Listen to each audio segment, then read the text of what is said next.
안녕하세요. 역사의 지혜를 통해 오늘을 살아가는 힘을 얻는 시간입니다. 오늘 우리는 19세기 유럽, 설교의 황태자라 불렸던 위대한 설교가 찰스 스펄전의 메시지 속으로 시간여행을 떠나보려 합니다. 그의 설교는 100여 년이 훌쩍 지난 지금도 마치 오늘 우리 곁에서 들려주는 음성처럼 생생한 울림을 줍니다. 오늘의 이야기는 인간의 가장 근본적인 변화에 대한 것입니다. 바로 마음의 이야기입니다.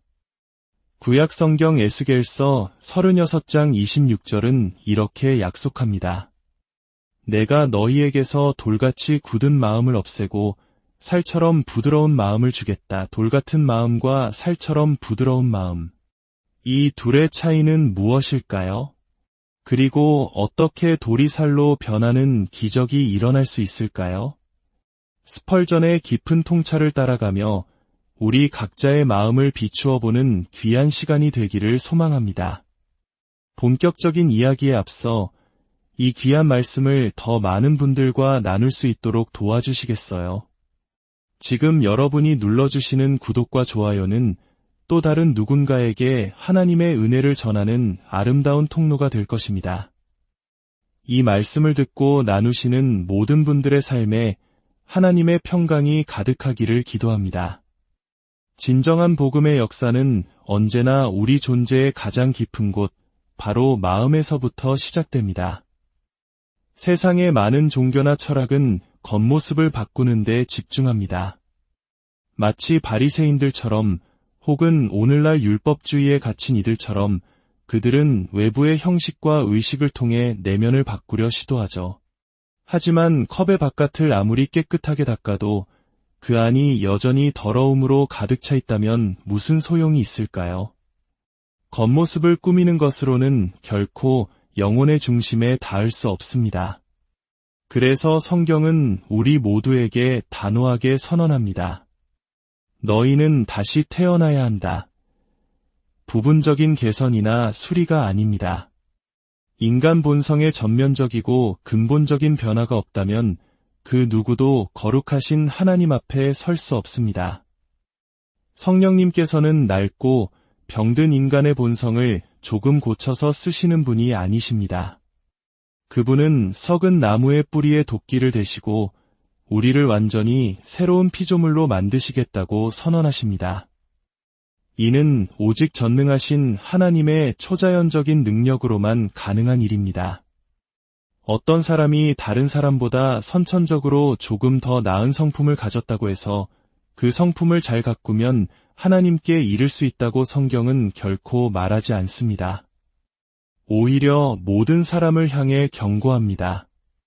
너희가 돌이켜 어린아이들과 같이 되지 아니하면 결단코 천국에 들어가지 못하리라. 진정한 복음은 이처럼 인간 존재의 통제센터인 마음에서부터 시작합니다. 사람의 지식을 깨우쳐주는 것은 중요합니다. 하지만 마음이 비뚤어져 있다면 더 많아진 지식은 더 교묘하게, 더 큰 책임감을 가지고 죄를 짓게 만드는 도구가 될 뿐입니다. 그는 무엇이 선인지 알면서도 악을 택하고 빛을 보면서도 어둠을 사랑하며 진리를 알면서도 거부할 것입니다. 그의 마음이 이미 하나님을 등졌기 때문입니다. 그러나 마음이 새로워지면 우리의 생각과 판단과 의지도 조만간 그 마음을 따라 올바른 방향으로 정렬될 것입니다. 사람의 애정과 사랑이 그 사람의 의지를 지배하고 삶의 방향을 결정하기 때문입니다. 악을 사랑하는 사람은 악한 사람이며 하나님을 미워하는 사람은 하나님의 원수입니다. 그가 얼마나 많은 지식을 가졌든 겉으로 얼마나 선한 일을 하든 상관없습니다. 성경은 말합니다. 사람의 생각이 어떠하면 그 사람도 그러하다. 마음은 인간에게 주어진 그 어떤 능력보다도 본질적입니다. 비유하자면 우리 존재라는 작은 에덴 동산에서 마음은 하와와 같습니다. 금지된 열매를 가장 먼저 따는 것은 마음의 애정입니다. 그리고 우리의 이성과 판단은 마치 아담이 하와를 따랐던 것처럼 그 마음을 뒤따르게 됩니다. 그러므로 선과 악을 향한 첫 번째 동력은 바로 우리의 마음에 있습니다. 은혜로 새로워진 마음은 인간의 가장 좋은 부분이지만 거듭나지 않은 마음은 가장 악한 부분입니다. 고대 그리스의 이야기꾼 이솝의 일화가 생각납니다. 그의 주인이 가장 좋은 요리를 대접하라 명하자 그는 오직 혀로 만든 요리만을 내놓았습니다. 다음 날 가장 나쁜 요리를 가져오라는 명령에도 그는 또다시 혀 요리만을 가져왔습니다. 혀가 가장 좋은 것이 될 수도 가장 나쁜 것이 될 수도 있다는 뜻이었죠. 저는 이 이야기를 영적으로 바꾸어 혀를 마음으로 대체하고 싶습니다. 이 세상에 새로워진 마음보다 더 좋은 것은 없으며 타락한 마음보다 더 나쁜 것도 없기 때문입니다. 하나님께서 우리에게 주시는 새 언약의 위대한 약속은 바로 이 마음을 새롭게 해주시겠다는 것입니다. 그리고 그 구체적인 방법은 우리의 마음을 살아있고 따뜻하며 민감하고 부드럽게 만드는 것입니다. 본래 우리의 마음은 돌과 같지만 하나님의 은혜의 역사를 통해 살처럼 부드러운 마음으로 변화되어야 합니다. 거듭남과 회심의 결과는 바로 이 부드러운 영혼을 갖게 되는 것에 있습니다.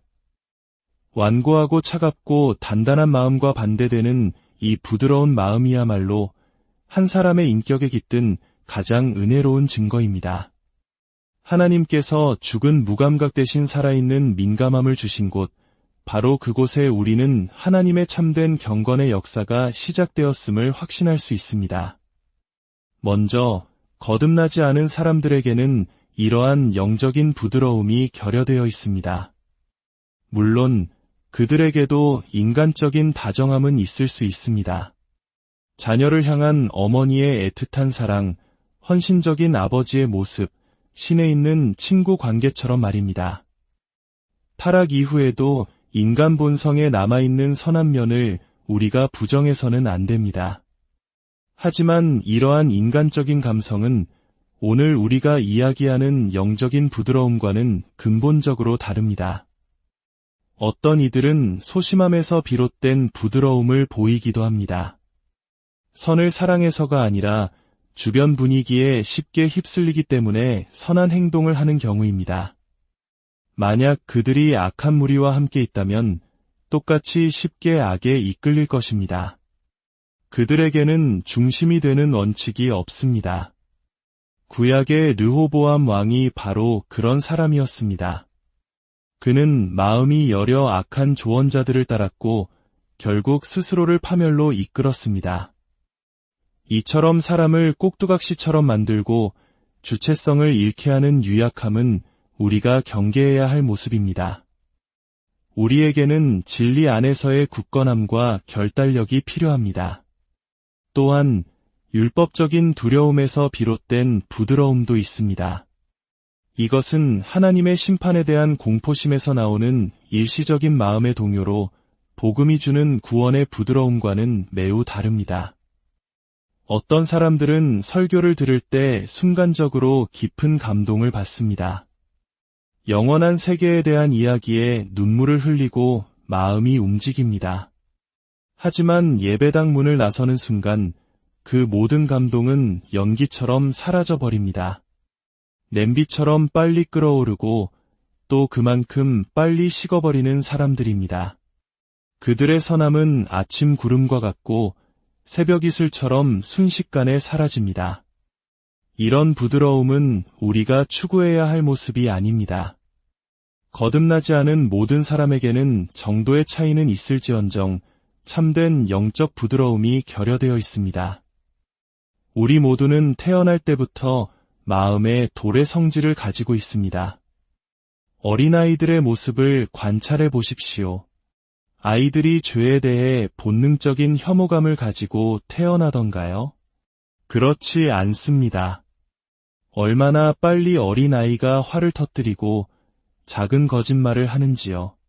시편 기자의 말처럼 그들은 모태에서부터 엇나가 거짓을 말합니다.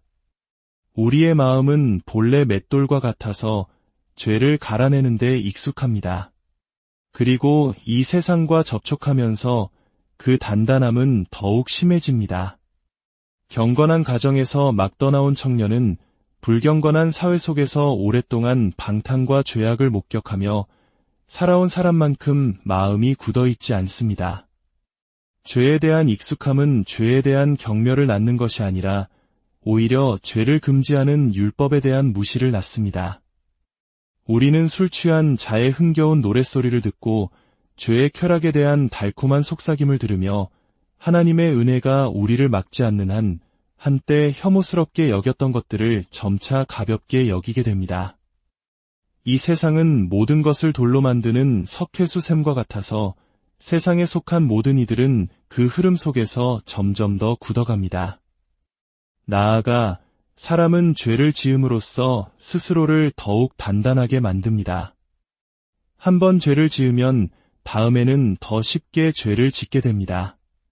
마치 언덕을 굴러내려가는 돌이 가속도가 붙는 것처럼 죄도 반복될수록 그 힘이 강해집니다. 거짓말을 한 사람은 첫 거짓말을 덮기 위해 또 다른 거짓말을 해야만 하는 압박을 느낍니다.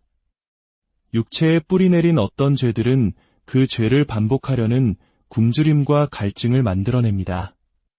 딱딱한 노동이 굳은 살을 만드는 것처럼 반복되는 죄는 우리의 마음을 점점 더 무감각하게 만들어 돌같은 마음을 다이아몬드처럼 단단하게 만듭니다. 우리 주변의 모든 환경 역시 이 결과를 부추길 수 있습니다. 예를 들어 사람이 형통할 때를 생각해 보십시오.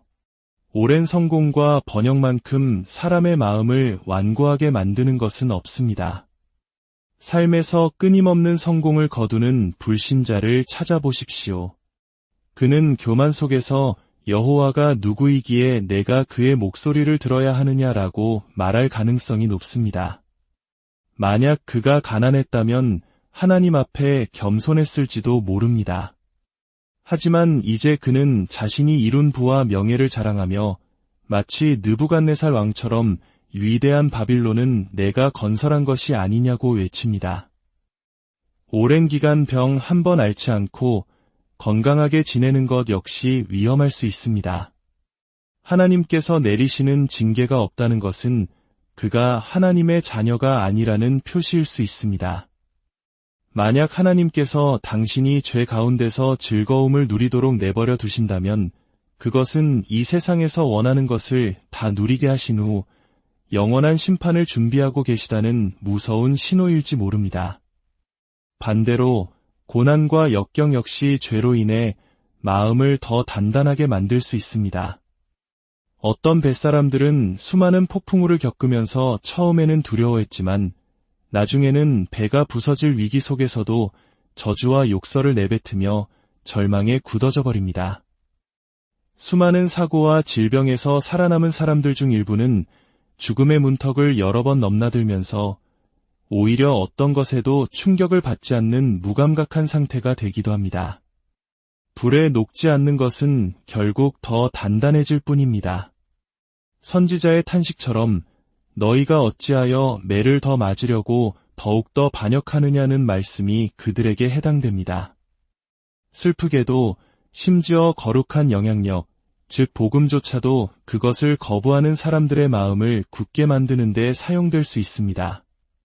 똑같은 햇볕이 밀랍은 녹이지만 진흙은 단단하게 굽습니다. 복음의 비력시 듣는 이의 마음을 회개로 녹이거나 완고한 저항으로 굳게 만듭니다. 복음을 듣고 아무런 영향을 받지 않는 것은 불가능합니다.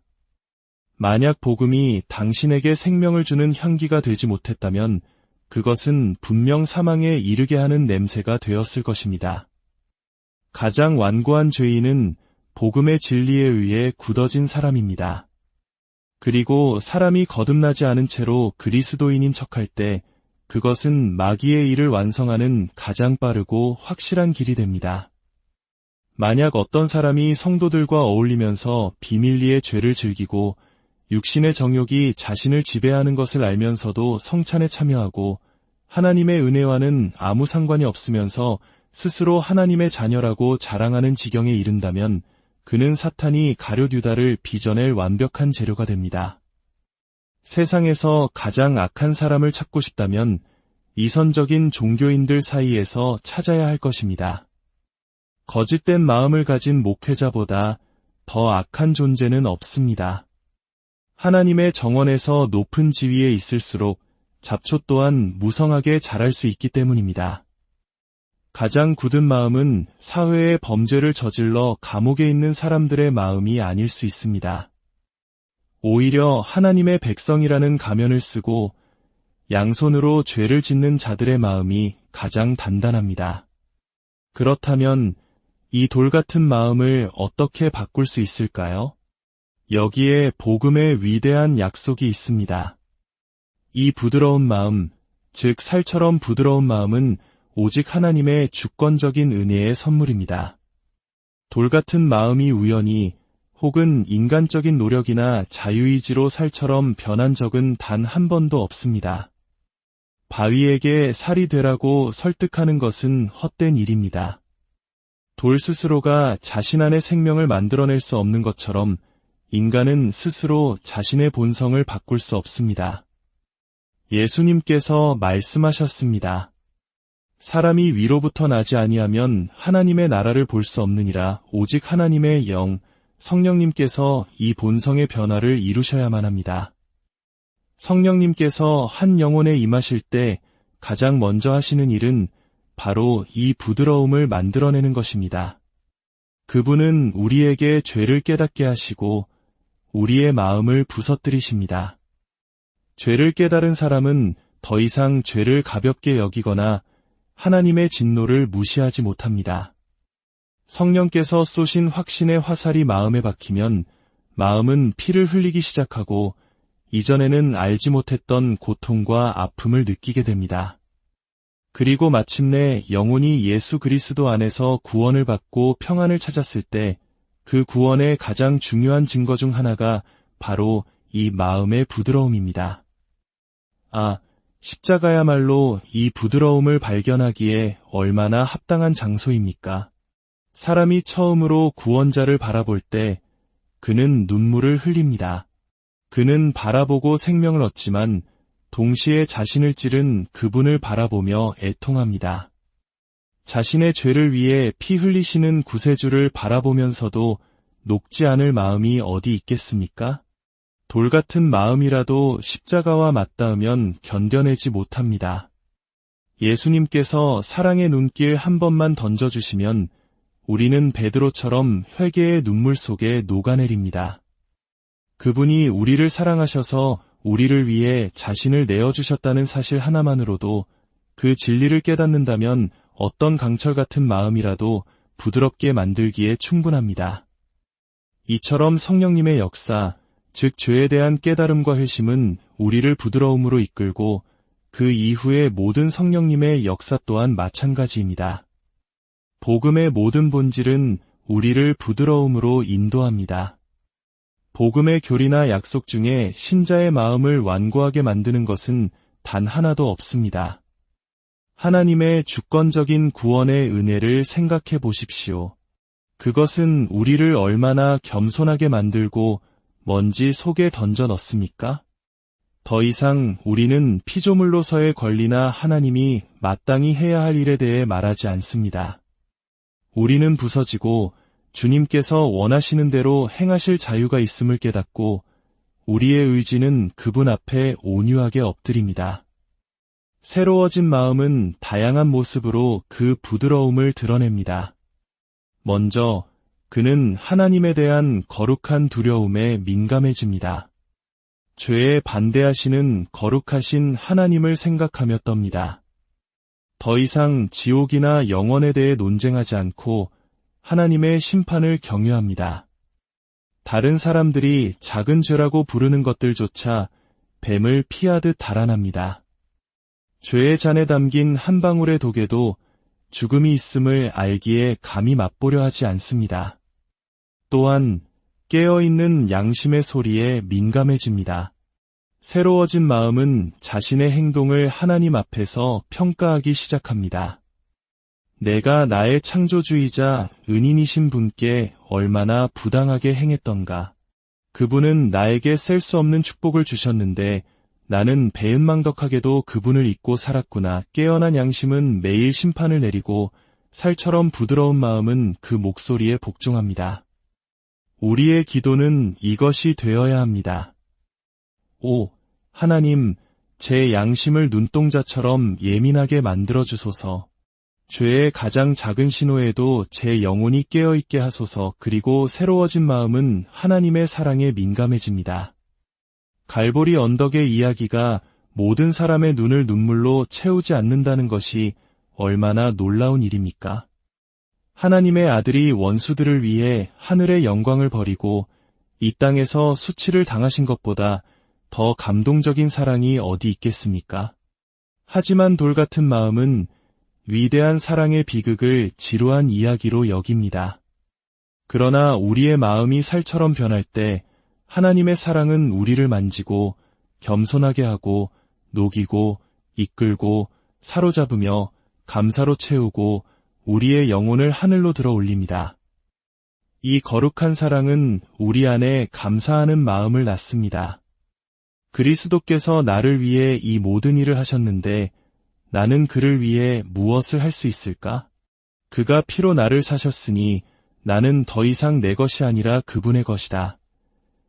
이 부드러운 마음은 다른 사람들의 고통에도 민감해집니다. 만약 당신이 다른 사람들도 당신이 누리는 구원을 받기를 원하지 않는다면 당신의 신앙은 헛된 것입니다. 만약 당신이 한 영혼이 멸망하는 것을 아무런 감정 없이 상상할 수 있다면 어쩌면 그것이 당신 자신의 운명일지도 모릅니다. 우리 구주께서는 예루살렘을 보며 우셨습니다. 어찌 우리가 무관심할 수 있겠습니까? 돌같은 마음은 말합니다. 그들이 어디로 가든 나와 무슨 상관인가? 내가 내 형제를 지키는 자인가? 그러나 살처럼 부드러운 마음은 말합니다. 주님, 저들을 구원하는데 저를 사용하여 주옵소서. 어떤 대가를 치르더라도 죄인들을 악한 길에서 돌이키게 하는 것이 저의 기쁨이 될 것입니다. 이 영적 민감함이 높은 수준에 이르면 신자는 하나님의 일에 대해 극도로 예민해집니다. 눈에 보이지 않는 먼지 한 톨에도 영향을 받는 정밀한 측정기처럼 아주 작은 미풍에도 움직이는 섬세한 저울처럼 말입니다. 그리스도인은 아주 작은 접촉에도 잎을 움츠리는 식물과 같아야 하고 아주 가벼운 스침에도 고통을 느끼는 상처와 같아야 합니다. 영적 민감함은 풍성한 생명의 증거이며 무감각함은 죽음을 드러냅니다. 성령의 아주 작은 속삭임을 감지하는 것이 높은 영성의 표시입니다. 마지막으로 몇 가지 생각할 점을 나누며 말씀을 맺고자 합니다. 먼저 마음의 부드러움은 매우 소중히 여기고 부지런히 가꾸어야 합니다. 혹시 지금 죄 때문에 처음으로 괴로워하고 계신 분이 있습니까? 저는 그 사실에 기뻐합니다. 이전처럼 경박하지 않고 생각에 잠겨 슬퍼하고 있습니까? 하나님께서 평안을 주시기를 기다리고 있습니까? 주님께서 당신의 간절한 소원을 이루어 주시길 기도하지만 그보다 더 간절히 바라는 것은 당신이 오직 예수 그리스도를 통해 하나님으로부터 오는 평안 외에는 다른 어떤 평안도 찾지 않기를 바라는 것입니다. 내가 하나님 안에서 그분의 사랑하는 아들 안에서 쉼을 얻기까지는 결코 쉬지 않으리라고 결심하십시오. 그리스도인들이여, 마음의 부드러움을 더욱 길러나가십시오. 혹시 어떤 교리가 당신의 영적 삶을 무감각하게 만들거나 이웃과 하나님에 대해 무관심하게 만든다면 그 교리를 받아들이지 마십시오. 자기 자신에게 완전히 만족하는 형제를 만날 때마다 저는 걱정이 됩니다. 그는 분명 하나님께서 보시는 죄를 보지 못하고 있기 때문입니다. 만약 보았다면 자랑하는 대신 애통하고 있을 것입니다. 거룩함의 첫 계단은 겸손입니다. 매일매일 생명력 없는 종교 생활의 틀에 박히는 것을 두려워합시다. 참된 기쁨 없이 찬송하고 열정 없이 기도하며 진정으로 그 말씀의 양분을 섭취하지 않고 성경을 읽을 수 있습니다. 마음으로 그 효과를 맛보지 않으면서 복음의 교리를 알 수도 있습니다. 우리는 그렇게 되지 않도록 기도해야 합니다. 우리 주 예수님께서 얼마나 부드러운 분이셨는지 기억하십시오. 그분 안에는 어떤 완고함도 없었습니다. 우리도 그분처럼 민감해져서 성령께서 우리를 빚으시는 그분의 형상을 닮아가게 되기를 바랍니다. 죄에 대한 민감함을 잃는 것을 두려워하고 그리스도를 향한 사랑이 식는 것을 두려워하며 주변에 잃어버린 영혼들에게 무뎌지는 것을 두려워하십시오. 그리고 이 약속의 말씀을 기억하며 기도하십시오. 내가 너희에게서 돌같이 굳은 마음을 없애고 살처럼 부드러운 마음을 주겠다. 주님께서 그분의 신실하심과 그분의 이름을 위하여 여러분 안에서 이 약속을 이루어 주시기를 간절히 기도합니다. 여러분의 삶이 하나님의 부드러운 사랑을 경험하고 또 그 사랑을 세상에 전하는 통로가